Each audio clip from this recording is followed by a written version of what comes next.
1,00,000 మంది శివభక్తులతో కలిసి మహారుద్రాక్ష పూజలో పాల్గొనండి. వెంటనే కాల్ చేసి మీ పేరును నమోదు చేసుకోండి. ఆషాఢ మాసం అంటేనే మనకు పండుగలు గుర్తుకొస్తాయి. ముఖ్యంగా గురు పౌర్ణమి అనేది చాలా విశేషమైంది. ఆ రోజు గురువులు దైవ స్వరూపుల్ని అంటే దక్షిణామూర్తి నుంచి మొదలుకుంటే శ్రీపాద వల్లభుల వరకు మనం ఆ గురువుల్ని కూడా పూజించుకుంటాం. అలా కాకుండా నిత్య జీవితంలో మనకు జ్ఞానాన్ని నేర్పించిన వాళ్ళని పూజించుకుంటాం. ఇంతవరకు లేని ఒక విమర్శ అనొచ్చు, లేదా ఒక క్రిటిసిజం అనొచ్చు ఈ మధ్య మనం చూస్తున్నాం. అది చాలా మంది గురు పౌర్ణమి రోజు గురువుగా భావించి సాయిబాబా వారి ఆలయానికి వెళ్ళి పూజలు చేయడం, సాయిబాబా వారి ఆరాధన చేయడం తప్పు, ఆయన్ని పూజించకండి అనే ఒక వాదన ఒకవైపు వినిపిస్తుంది. లేదు తప్పు కాదనే వాదన మరొక వైపు వినిపిస్తుంది. దీని గురించి ఏమంటారనే విషయాన్ని తెలియజేయడానికి ఈ రోజు మనతో పాటు ఉన్నారు ప్రముఖ ఆధ్యాత్మికవేత్త, జ్యోతిష్య శాస్త్ర పండితులు బ్రహ్మశ్రీ కొండవీటి దత్తాత్రేయ శర్మ గారు ఉన్నారు. గురువు గారి మాటల్లో విందాం. గురుగారు నమస్కారం. నమస్కారం. గురుగారు, గత చాలా ఏళ్లుగా దశాబ్దాల పైచిలకు సాయిబాబాని గురువుగా భావించి ఇంట్లో అసలు సాయిబాబా విగ్రహం లేని ఇల్లు లేకుండా ఉంది హిందువులకి.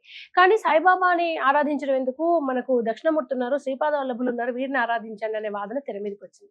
గురు పౌర్ణమి రోజు సాయిబాబా ఆలయానికి వెళ్ళొచ్చా వెళ్ళకూడదా?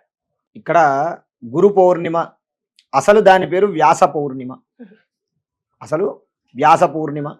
కాలక్రమేణా వ్యాసుడికి మనం ప్రత్యక్షంగా వ్యాసాయ విష్ణు రూపాయ వ్యాస ప్రత్యక్ష భగవాన్ అన్నారు. అంటే సాక్షాత్ విష్ణుమూర్తి స్వరూపం వ్యాసుడు.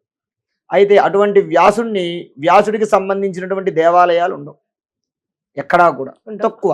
బాసర్లో ఉంది వ్యాసుడు. వ్యాస పూర్ణిమ రోజు అసలు లెక్క ప్రకారంగా వ్యాసుడిని పూజించాలి. ఇప్పుడు శ్రీరామనవమి రోజు ఎవరిని పూజిస్తున్నాం? రాములు వారిని పూజిస్తున్నాం. శ్రీకృష్ణాష్టమి రోజు ఎవరిని పూజిస్తున్నాం? కృష్ణుడిని పూజిస్తున్నాం. అలాగే వ్యాస పూర్ణిమ రోజు వ్యాసుడిని పూజించాలి. ఇక్కడ వ్యాసుడు జగద్గురువు. వ్యాసుడు జగద్గురువు కాబట్టి ఈ జగత్తంతటికి ఆయన గురువు కాబట్టి దానికి గురు పూర్ణిమ అనేటటువంటి పేరు కూడా ఆపాదింపబడింది. కాబట్టి ఇక్కడ గురుస్వరూపంగా మనం ఎవరినైతే గురువుగా భావిస్తామో ఆదినాథ సమారంభాం వ్యాస శంకర మధ్యమాం అస్మదాచార్య పర్యంతాం వందే గురు పరంపరాం. మనం ఎవరినైతే గురువుగా భావిస్తామో ఆ గురువులోనే వ్యాసుణ్ణి చూసుకోమని చెప్పింది పురాణాలు. ఆ గురువులోనే వ్యాసుణ్ణి చూసుకుని ఆ గురువుని వ్యాసుడిగా భావించి ఆయనకు పూజ చేయమని చెప్పి మేము ఉన్నాం. మాకు ఆది శంకరాచార్య స్వామి వారి పరంపర. శంకరాచార్య స్వామి వారిని పూజిస్తాం. శంకర జయంతి రోజు పూజించిన వ్యాస పూర్ణిమ రోజు శంకరాచార్య స్వామి వారిని పూజిస్తాం. ఎందుకయ్యా అంటే జగద్గురువు కాబట్టి ఆయన. అలాగే వైష్ణవులు ఉంటారు, వాళ్ళు రామానుజాచార్యుల వారిని పూజిస్తారు ఆ రోజున. తర్వాత వ్యాసుడిని కూడా పూజిస్తారు. అలాగే ఎవరి యొక్క మనస్సులో వారు గురువుగా ఎవరినైతే భావిస్తారో, గురు బ్రహ్మ గురు విష్ణు గురుదేవో మహేశ్వర గురు సాక్షాత్ పరబ్రహ్మ తస్మై శ్రీ గురవే, వారు వీరు అనేటటువంటిది కాదు. ఇక్కడ సాయిబాబానా లేకపోతే దత్తాత్రేయుడా మెహర్ బాబానా ఇంకోట అనేది సో కాదు. ఇక్కడ మనం ఎవరినైతే గురువుగా భావించామో, మన యొక్క ఉన్నతికి ఎవరైతే కారణమయ్యారో వారిని వ్యాసుడిగా భావించి ఆ రోజు పూజ చేయమని చెప్పి గత దశాబ్ద కాలాల్లో, అంటే సుమారు మనకి 1970ల నుంచి ఈ సాయిబాబా దేవాలయాలు ఆరాధన అనేది ఎక్కువగా మనకి ప్రాచుర్యంలోకి వచ్చింది. 70-80ల్లో సరిగ్గా చెప్పండి, 80-90ల నుంచి ఎక్కువగా వస్తుంది. అక్కడి నుంచి కూడా ప్రజలందరూ కూడా వాళ్ళ యొక్క మనస్సులో సాయిబాబా వారిని ఒక గురువుగా భావించారు. మనం గురువుగా భావించాము అంటే గురువులో బ్రహ్మ విష్ణు మహేశ్వరులు ముగ్గురు ఉన్నారని చెప్పింది స్మృతి. కాబట్టి బ్రహ్మ విష్ణు మహేశ్వర స్వరూపంగా గురువుగా ఆ రోజు వారు పూజిస్తారు. అంత మాత్రాన మనం వ్యాసుడికి మనం తక్కువ చేసింది ఏమీ లేదు. ఇక్కడ మనకు వచ్చేటటువంటి విషయం ఏంటయ్యా అంటే, చాలా మంది తెలియక ఏం చేస్తారయ్యా అంటే, సాయిబాబాను పూజించొచ్చా పూజించకూడదా? నువ్వు దైవంగా భావిస్తే ఎవరినైనా పూజించవచ్చు, అది నీ మనస్సుకు సంబంధించినటువంటి విషయం. రెండో విషయం ఏంటయ్యా అంటే, సాయిబాబాను పూజించొద్దని ఎక్కడా చెప్పలేదు, ఏమీ చేయలేదు. సాయిబాబా వారు విగ్రహం ఉంది, సాయిబాబా వారు ముందా గణపతి ముందా? గణపతి కదా. మరి సాయిబాబా వారి దేవాలయంలో సాయిబాబా పాదాల దగ్గర గణపతిని పెడతారు. అవును, రాముల విగ్రహాలు, కృష్ణుని విగ్రహాలు, సాయిబాబా వారి పాదాల దగ్గర గణపతిని పెడతారు. గణపతి శక్తి స్వరూపం ఎక్కువ, సాయిబాబా ఎక్కువ. ఇక్కడ మనం ఎప్పుడూ కూడా ఒక తండ్రి ఉన్నప్పుడు తండ్రినే ప్రథముడుగా పూజించాలి, తర్వాత కుటుంబ సభ్యులు ఎవరైనా సరే. కాబట్టి ఇక్కడ గణపతి పురాతనమైనటువంటి ఆదిదైవం ఉన్నటువంటి గణపతిని సాయిబాబా పాదాల దగ్గర పెట్టారు. అభిషేకం చేసావు, అభిషేకం చేసినప్పుడు సాయిబాబాకు పాలు పోసావు, ఆ సాయిబాబా పైనుంచి ఇలా దిగి కింద నుంచి పాదాల దగ్గర నుంచి వచ్చి దాని మీద పడట్లా, ఒక రకంగా అదెంత పాపం పాపం? చేసినట్టే, పాపం చేస్తున్నట్టే. ఒకవేళ నీకు గణపతి విగ్రహం పెట్టుకోవాలన్నప్పుడు ఏం చేయాలి, దూరంగా పెట్టాలి. ఇంకొకటి, సాయిబాబా వారికి అంటూ ముట్టు మైలు అనేది ఏమీ ఉండదు. సాయిబాబాకి అంటూ ముట్టు, ఆయన అందరినీ ఆదరించారు, కుష్టు వ్యాధి వాళ్ళని కూడా ఆదరించాడు.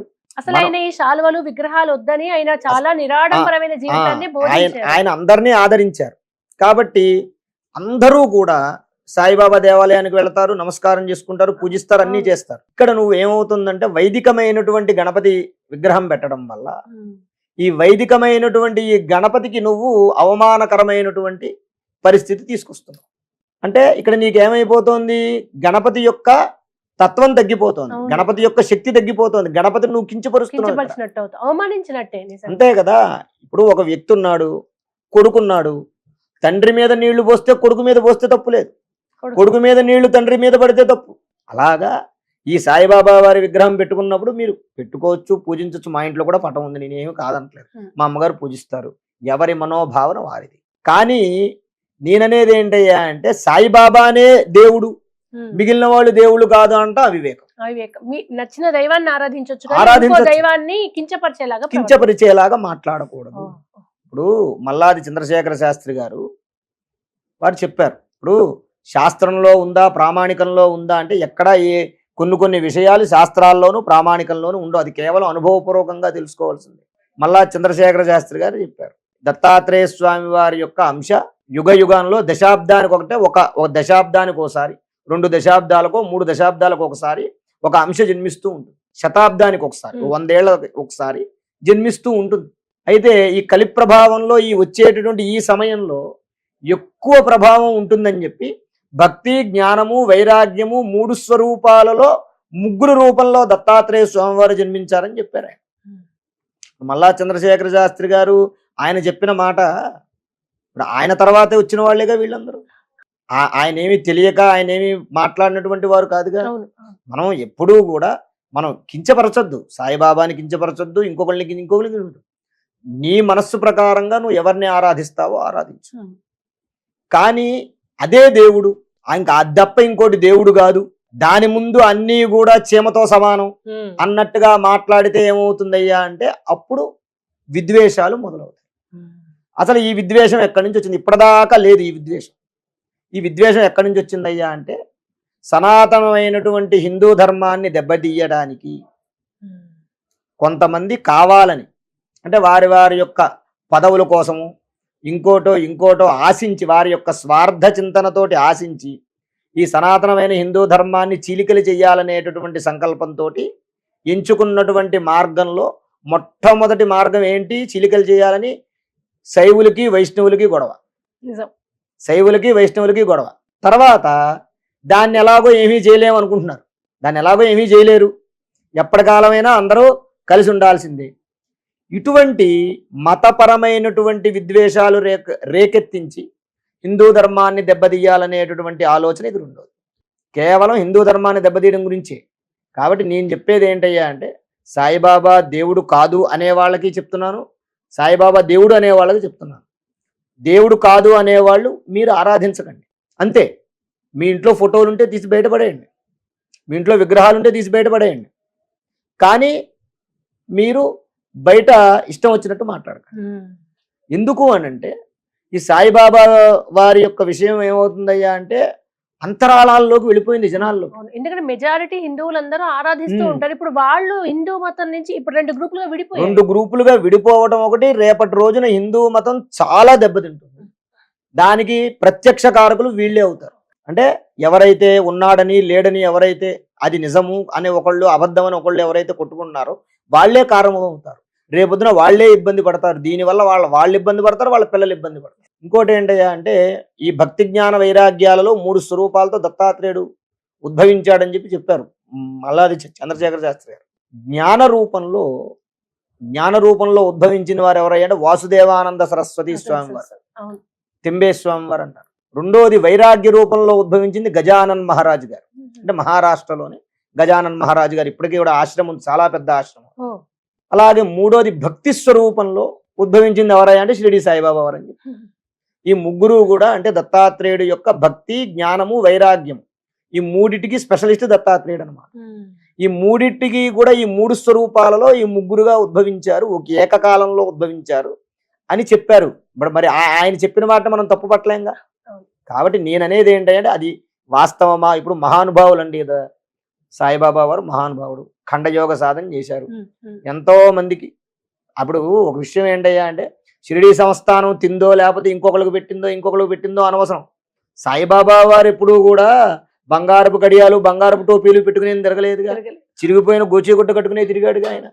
కాబట్టి మనం ఆయనకి గౌరవం ఇవ్వాలి. ఆయన పేరు మీద ఎవడైనా ఏదైనా చేస్తే వాళ్ళని మనం తప్పుపట్టి అసలు ఈయన ఇది కాదు వాళ్ళు అలా చేస్తున్నారని చెప్పి ఈయన్ని తప్పుపడితే అది అవివేకం. కాబట్టి నేననేది ఏంటయ్యా అంటే ఉందా లేదా, నీ మనసులో లేదనుకో దాన్ని తీసేయి, ఎక్కడా మాట్లాడు. నీ మనసులో ఉందనుకో దాన్ని పెట్టుకో, కానీ ఇంకొకటి గురించి మాట్లాడు. అలా చేస్తే మన యొక్క సనాతనమైనటువంటి ధర్మానికి ఏ ఇబ్బంది లేదు. ఇప్పుడు కబీర్ దాస్ గారు ఉన్నారు. ఇప్పుడు సాయిబాబా వారు ముస్లిం అంటున్నారు, అది వాస్తవమే అవ్వచ్చు.